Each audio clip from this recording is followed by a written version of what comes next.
आज हम लोग ऐसे 4 लक्षण के बारे में बात करेंगे जिससे ये पता लगता है कि महादेव की कृपा आप पर बनी हुई है।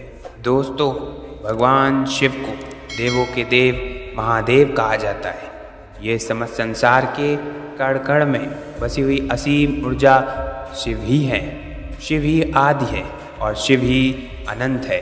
प्राचीन मान्यता के अनुसार जब ये संपूर्ण ब्रह्मांड खाली था तो अचानक से एक विशाल कालिंग प्रकट हुआ जो अत्यंत तेजस्वी और भयंकर ऊर्जा से धधक रहा था। इस शिवलिंग के प्रकट होने के बाद समस्त ब्रह्मांड ऊर्जा से भर गया। इसी कारण इस ब्रह्मांड में मौजूद ऊर्जा को शिव शक्ति कहा गया है और शिवलिंग को शक्ति के रूप में ही पूजा जाता है। भगवान शिव जी को भोलेनाथ भी कहा जाता है क्योंकि वे अपने भक्तों में किसी भी प्रकार का भेदभाव नहीं करते, चाहे भक्त गरीब हो या अमीर हो, दानव हो या देवता हो, मानव हो या पशु हो, ये सभी पर समान कृपा बरसाते हैं। समस्त संसार के पशुओं के पालनहार शिव जी को पशुपतिनाथ भी कहा जाता है। दोस्तों, भगवान शिव जी को आदि गुरु भी कहा गया है। वे ही इस संसार के सबसे पहले गुरु हैं। उन्होंने ही ज्ञान का उदय किया है और संसार को योग का ज्ञान स्वयं महादेव ने ही दिया है। भगवान शिव को प्रसन्न करने के लिए स्वर्ण, माणिक, मोती अथवा पंच पकवान की आवश्यकता नहीं है। वे तो सच्चे मन से चढ़ाए हुए एक बूंद जल से भी प्रसन्न हो जाते हैं। वैसे तो भोलेनाथ बिना मांगे ही अपने भक्तों को सब कुछ दे देते हैं, लेकिन प्राचीन ग्रंथों में कुछ ऐसे लक्षण के बारे में वर्णन किया गया है कि अगर किसी व्यक्ति में ये लक्षण होते हैं तो उन पर महादेव की कृपा सदैव बनी रहती है। ऐसे लोगों की भगवान शिव सदैव रक्षा करते हैं। महाकाल के प्रिय भक्त का तो मृत्यु भी कुछ भी बिगाड़ नहीं सकती। इसके प्रमाण हमें कई प्राचीन ग्रंथों में मिलते हैं। भले ही शिव जी के भक्त का जीवन शुरुआत में कठिनाइयों और परेशानियों से भरा रहता है, परंतु यह उसकी भक्ति की परीक्षा होती है। अंत में वह महाकाल की कृपा से इन सभी परेशानियों से मुक्ति पाता है और अपनी मंजिल की तरफ बढ़ने लगता है। अगर आप भी महाकाल के भक्त हैं और जीवन में दुख है तो कभी हार ना माने, महाकाल पर श्रद्धा रखें। वे आपकी मनोकामना अवश्य पूर्ण करेंगे। आज के वीडियो में हम आपको ऐसे ही कुछ लक्षणों के बारे में बताएंगे।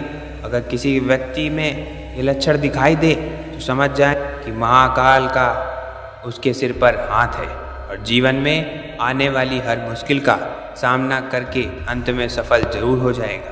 तो आइए जान लेते हैं महादेव की कृपा पात्र व्यक्ति कैसा होता है। लेकिन इससे पहले दोस्तों, अगर आपने हमारे चैनल को सब्सक्राइब नहीं किया है तो इसे सब्सक्राइब कर दीजिएगा। साथ ही दोस्तों, वीडियो को लाइक भी कर दीजिएगा क्योंकि आप बाद में भूल जाते हैं। दोस्तों, महादेव की कृपा पात्र व्यक्ति साधारण जीवन जीना पसंद करता है। वो लोग लालच, अहंकार ऐसे दुर्गुणों से रहित होता है। महादेव की कृपा पात्र व्यक्ति घने बालों वाला और तेजस्वी चक्षु वाला होता है। इनकी आंखें बड़ी होती हैं और काले गहरे रंग की होती है।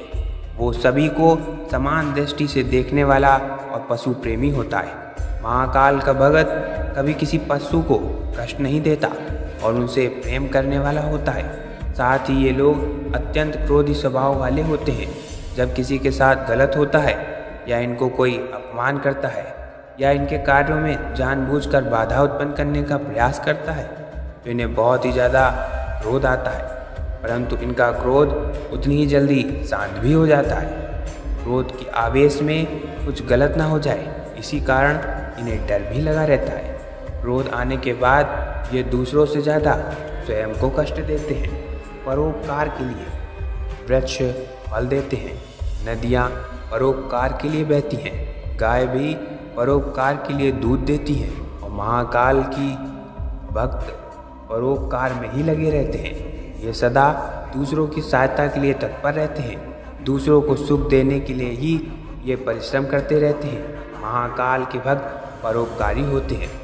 जिस प्रकार नदियाँ अपना जल खुद नहीं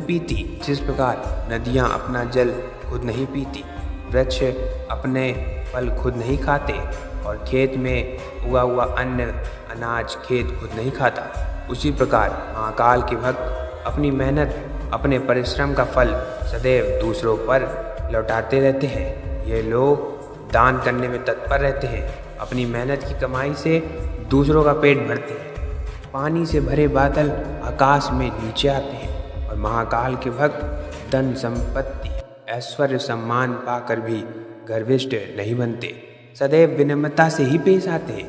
जिनके सिर पर महाकाल का हाथ होता है, ऐसे लोग कभी दूसरों को तुच्छ नहीं समझते और सभी को मान सम्मान देने वाले होते हैं। इस संसार के सभी पशु मानव केवल स्वयं के स्वार्थ के लिए जीते हैं, परंतु महाकाल के भक्त केवल दूसरों के लिए जीते हैं और दूसरों के हित का ही कार्य करते हैं। तो दोस्तों, ये थे महाकाल के भक्त के लक्षण। अगर आपके अंदर ऐसे लक्षण हैं तो हमें कमेंट में ज़रूर बताएं। अगर महाकाल के आप भक्त हैं तो कमेंट में ओम नमः शिवाय, जय शिव शंभू अवश्य लिखें।